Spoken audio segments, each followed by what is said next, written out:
Parfait. Une autre question que j'ai pour toi, je travaille pas mal sur l'identification des talents parce que je pars du principe Mhm. que pour s'éclater déjà, c'est important de connaître ce qu'on aime faire et ce dans quoi on est super bon. Et Mhm. l'avantage avec le talent, c'est que quand on est aligné sur son talent, qu'on fait un truc qu'on adore, à la fois on va être bon et en plus ça va être facile pour nous et on va avoir des Ouais. super bons résultats. Donc ça, c'est un peu le Graal de trouver quel est son talent. J'aimerais voilà, avoir ton point de vue là-dessus. Déjà, quel est peut-être ton ou tes talents? Alors, t'en as beaucoup comme tout le monde, mais voilà, je pense que tu as su les identifier assez jeune. Mhm. Comment est-ce que tu as fait pour les identifier? Et puis, quels sont tes talents? Voilà.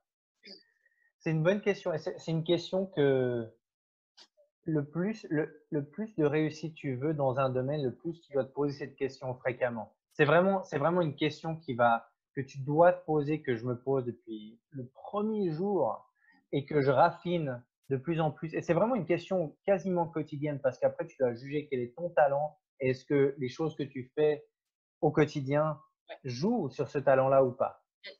Donc ça, c'est la première chose. Euh, si je devais isoler un talent principal, je pense que c'est dur parce qu'il y en a tellement que tu dois développer pour durer déjà de un. Ouais. Hem, je dirais s'il y a un super pouvoir en quelque sorte, c'est vraiment la psychologie La psychologie. Ouais. et je dirais donc la psychologie appliquée à la vente, au marketing Mhm. et donc tu me vois le faire en événement.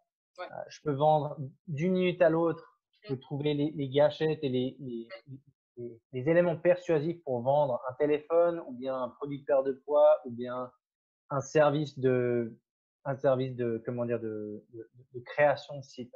Mhm. Et c'est très facile pour moi. Tu le Mhm. vois quand je fais par exemple, des interventions en direct devant une salle où je ne connais pas le business et 15 minutes plus tard, j'arrive à isoler les éléments principaux d'un business, voir les opportunités et voir comment transformer ça en des opportunités financières. Complètement. Donc je pense que, et j'en ai parlé récemment avec un de mes anciens entraîneurs de tennis, Johan, et pour lui, il arrive à décoder un joueur de tennis. C'est-à-dire qu'il arrive à voir un joueur sur 5 minutes, il arrive à tout voir. Il arrive à voir les transitions sur le terrain où ça va être difficile. Forcément, moi, j'arrivais à le voir aussi parce que j'ai grandi là-dedans, mais lui est extrêmement talentueux là-dedans. Mhm. C'est-à-dire il peut voir un joueur pendant 5 minutes et savoir exactement quoi faire s'il doit le jouer dans 5 minutes. Et certains joueurs n'arrivent pas, et certains joueurs arrivent mieux que d'autres. Donc Federer, en l'occurrence, c'est un des génies parce qu'il arrive à décoder, à voir les failles dans le code finalement informatique du joueur en face de lui. Mhm. Bon, moi, je dirais que mon talent principal, c'est d'arriver à comprendre l'activité en question qui est en face de moi et de voir quels sont les éléments principaux. Est-ce que c'est important de se concentrer sur concrètement la page de capture? Quels sont les éléments qui vont déclencher et positionner l'offre que je vais vendre derrière? Euh, Est-ce que le tarif est trop bas par rapport à ce secteur? Est-ce qu'il y a suffisamment d'offres additionnelles? Est-ce qu'il y a une chaîne de trafic qu'on n'utilise pas encore? Quelle est la dynamique? Est-ce qu'on joue sur une fenêtre de conversion et est-ce qu'on veut convertir un client entre 0 et 14 jours? Il y a Mhm. des marchés où on doit aller dans une conversion rapide, d'autres où ça va prendre 6 à 12 mois. On a des clients, tu l'as dit au début de l'interview, Ouais. ça t'a pris 12 mois pour prendre une décision. Ouais. Donc, je suis très bon à reconnaître Mhm. l'activité finalement et voir qu'est-ce qui est important pour chaque activité. Mhm.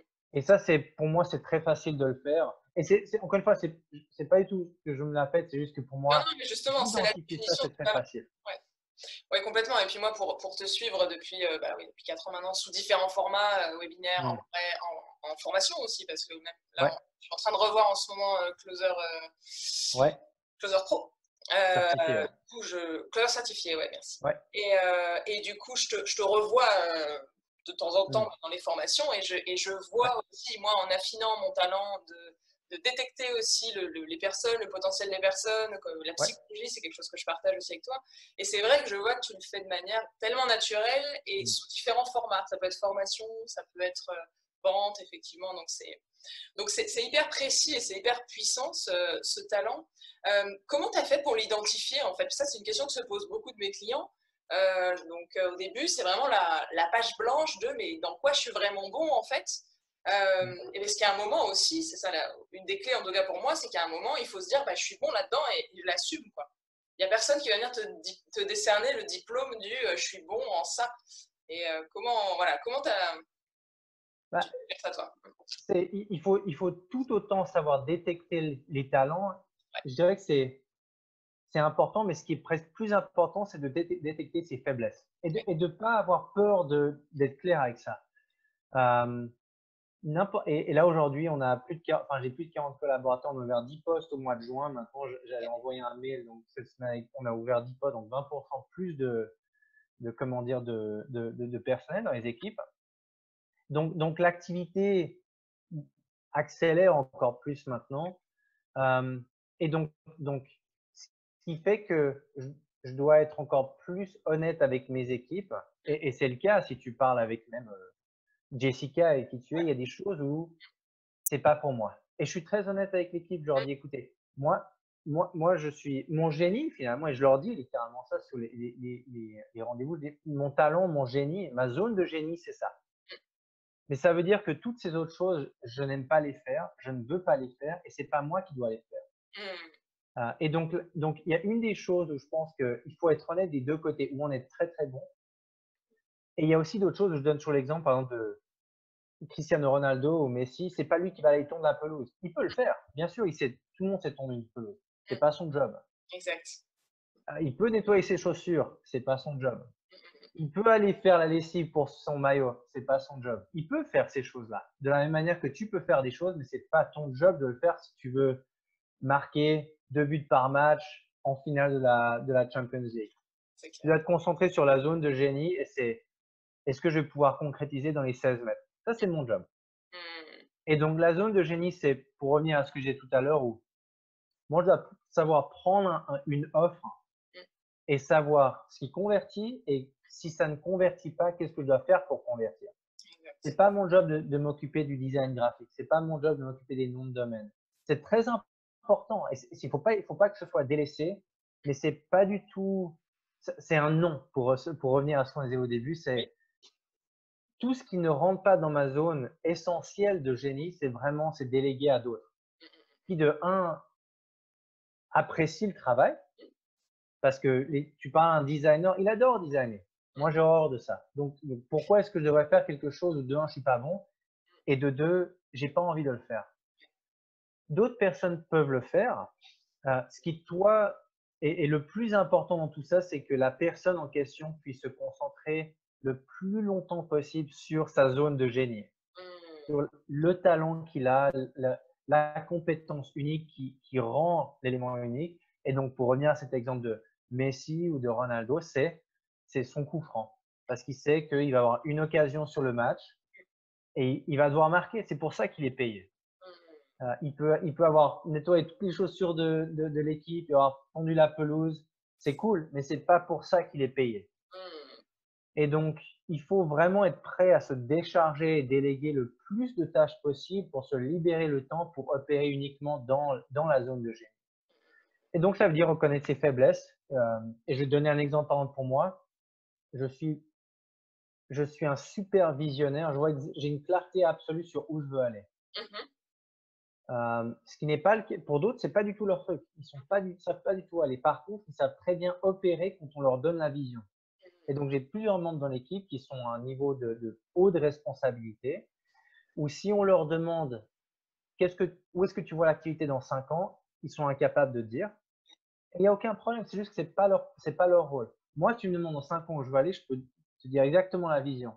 Par contre, ils sont extrêmement bons à créer par rapport à cette grande vision un plan sur les 6 et 12 prochains mois et à l'exécuter chaque jour et à trouver les bonnes personnes et à surveiller les chiffres et à recruter et à former les bonnes personnes.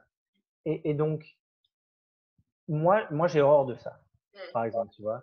Je Je comprends la comprends. vision parce que j'arrive pas à avoir tenu 15 ans dans l'entrepreneuriat avec zéro investissement externe et arriver à bientôt 50 collaborateurs sans comprendre ça. Mais c'est pas mon truc, j'ai horreur de ça. Et donc, il faut se décharger rapidement des choses qu'on n'aime pas et être honnête, être très honnête avec ses équipes en disant, c'est pas pour moi, je ne veux pas le faire, je n'aime pas le faire et donc quelqu'un d'autre doit le faire.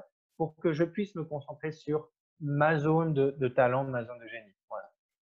Ouais, complètement. Et du coup, tu fais bien la transition sur un autre sujet dont tu parles souvent, d'ailleurs, dans les séminaires et qui est super important, c'est l'ego, en fait. Gérer son Mm. ego, parce que trouver ses talents, ok, détecter ses points faibles et assumer, entre guillemets, pour un Mm. certain nombre de personnes, c'est compliqué de se dire, bah Ouais. voilà, j'ai ça comme point faible.